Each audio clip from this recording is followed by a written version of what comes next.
So I passed out just now a list that gives you a lot more of a delineated idea of the sorts of factors you're looking at. I have a few different worksheets that I took from Jim Foley, and he has this book called The Global Entrepreneur, and it's not real preachy and textbooky. I have read a lot of business texts in my day. This is not a classroom textbook, but it's a great book. And so a lot of the information I have today actually comes from this book. If you want to write it down, you can get it on Amazon. It's listed as $30. I think you can usually buy it for less than that. It's a good tool.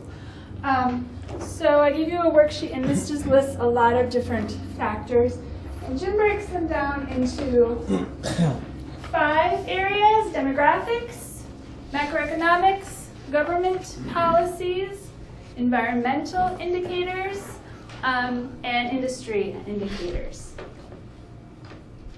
So look those over quickly. Let me know if you have any questions about those. We discussed GDP. We discussed GDP growth.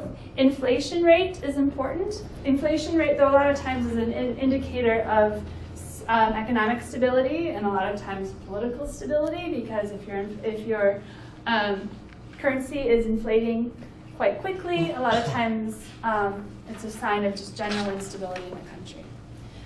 You guys also mentioned exchange rates in dollars. Right now, the dollar is not super strong internationally, which doesn't sound good, right? You don't ever want to be weak. But actually, it's really beneficial for exports. It makes it more expensive to buy imports, right? But it's a lot cheaper for companies to buy our goods. And I've seen a lot of articles about this in Canada in the last few years, and Canadians coming over to purchase things in the United States because the dollar is weak against the Canadian dollar, so they can buy a lot for their Canadian dollars. So it's really good for U.S. exporters because it makes your products a lot more affordable. Yeah. So that's in general. Again, currency is different. Again, exchange rates differ depending on if you're looking at Canadian dollars or euros and what have you. So yeah, the euro's kind of not real strong itself right now, but it just depends. So yes, looking at your exchange rate vis-a-vis the other currency is important. Okay, any questions about any of those indicators? So within the industry, local competition, foreign competition, industry risks. You might have a systematic industry risk. Again, if it's something that you're experiencing here in the United States, you're likely to experience it abroad as well. I mentioned a little bit about intellectual property protection earlier when I mentioned China. That's kind of the poster child for China. We pick on them a lot when we talk about intellectual property protection. But you have to look at what, if you have something that's very, very protected and very guarded, getting your technology overseas, what is the opportunity for others to copy that technology? And if somebody copies it, is that foreign government going to back you up if you take the foreign party to court or not? Yeah? All right, so these are all important indicators, as I mentioned. Now Sarah is going to begin discussing Global Edge in just a second. When you look at data sources to get these indicators, you have primary sources and you have secondary sources. So a primary source is you show up in whichever country you're going to be doing your coffee franchise in, and you go to the coffee outlets and you look around at what's going on in the coffee shops, and you get numbers, you talk to the clerks. How many of those grandes have you made in the last 2 hours? Yeah, you're doing first-hand research, primary data collection. It's so important. It's totally key, and that's why it's important to visit the countries that you're interested in doing business in. But a lot of us don't have all of those opportunities, especially in these initial phases. You're not going to visit 20 countries unless you're, silly or lucky, depending on your perspective. But you can use websites. There's a lot of free websites out there. There are a lot of databases, and some of them require subscriptions, and they require subscription fees. There are reports that can be prepared for you by private companies.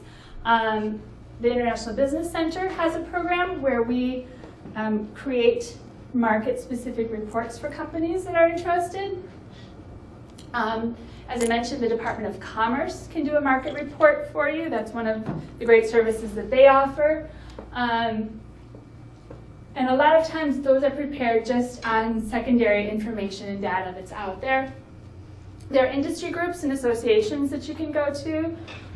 So again, maybe a Chamber of Commerce or an ethnic Chamber of Commerce can have access to some data for you. Maybe, I don't know, Michigan Manufacturers Association. If you're a manufacturer, I'm not sure how much international data they have, but they might be able to assist you. So there's a lot of opportunities you just need to check out there. And again, primary sources, as I mentioned, doing a business trip, doing a trade show or a trade mission, and actually interacting with those potential suppliers or potential customers. There are overseas foreign commercial service officers. So the Department of Commerce has employees stationed in embassies in 75 countries. And you can call them up, you can send them an email, or you can contact a local commercial service employee, and they will get in touch with their counterparts in country and get you some first-hand information. So those are all important. I said use comparable data. So there's a lot of sources out there, there really are. And one source might tell you that the GDP in China is, per capita is $8,000, right, per person. And another source might tell you that it's $10,000, right? Does it matter? That difference, even that 20% difference, might not matter too much if you're always using the same source. So if you use the same source, don't use the source that gave you the $8,000 for Canada, and for China, and then use the source, the other source, for your Canadian numbers. Yeah? So whichever source you're using, try to make it uniform so that you're comparing apples and apples.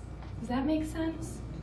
You don't want to use the GDP per capita information for 2004 in one country and 2008 in a different country. You want to try and use the same source for all of the countries you're investigating. Yeah, makes sense. Does everyone know your Schedule B number? Schedule B numbers. So. Is that your harmonized tariff code or harmonized code? Is that the same thing? Okay, so your harmonized tariff number is the number, the HTS is what you use when you import. The Schedule B number is the number you use when you export. And sometimes it's actually exactly the same number, sometimes it's not. Yeah. But if you are a US exporter and you're exporting a product for over $2,500 in value, not an individual product, but a shipment is worth that, you have to report it. So the Census Bureau collects that information, and it's great because your competitors have to report it as well. So you can go out there and find out this data. This is one place you're going to go to find the data. It's the Census Department. But in order to ship, you've got to have a product number that says what it is that you're exporting. And that's the number you're going to use when you report. And then in order to justify and verify that that shipment is going through correctly, you're going to get another number back from the government. And that's going to be your shipment number so that you know that everything is legit and you're able to track your shipment as you go abroad. So the first 6 numbers are the same for imports and exports. Overall, it's a 10-digit number. This is going to be the same for if you're importing a product as well as if you're exporting it, which you probably wouldn't do exactly the same product, right? But you can get an idea of what's being imported into the United States with that same number. Again, it is required to report your exports. and there are electronic ways that that happens. If you're using a freight forwarder, then they're probably doing that for you. But some larger companies that do a lot of exporting do all of that in-house. And even if you have a freight forwarder doing that reporting for you, you're still the ultimate person that's responsible. Your company is still going to be responsible if that is incorrectly reported or shipped to a party that there are restrictions against, etc. So you need to be aware of that. Again, it's another workshop into itself, but be aware of that. Having a Schedule B number of complementary goods is sometimes good too. We talked to the guys who are going to export high-end automobiles about other luxury items. So if they buy a lot of, they're already buying a lot of high-end cars in Venezuela, maybe another good indicator is the number of bottles of expensive wine, or how many Rolexes are sold in country. Maybe there's a correlation between Rolexes and high-end automobiles. It sounds to me like there might be. Yeah, and if you are selling high-end automobiles, you are going to have an idea of what your customers like, because everybody who comes into your dealership is also wearing a Rolex. It's going to be a great indicator for you.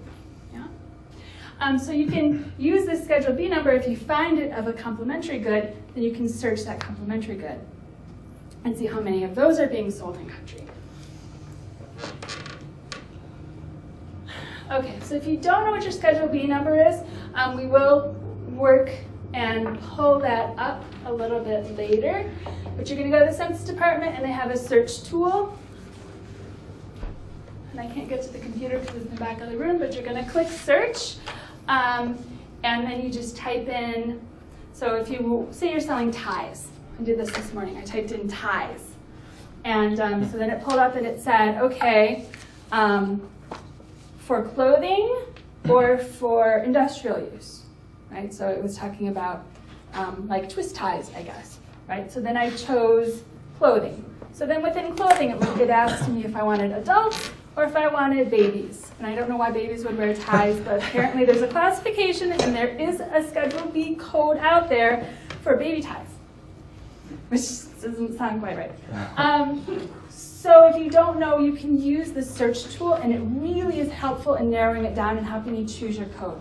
If you can't find it using the search tool, there's always an 800 number, and you just call them up, and somebody who sits there and classifies items all day will be able to help you out. Yeah, it sounds like a great job. But it's not a super challenging thing to do. And if you're not aware of it, probably whoever is in your shipping department does know, because that's the number that's got to go on all of that export paperwork. Yeah. Okay, so Sarah's going to talk a little bit more about Global Edge and spend some time playing around with that website and getting you exposed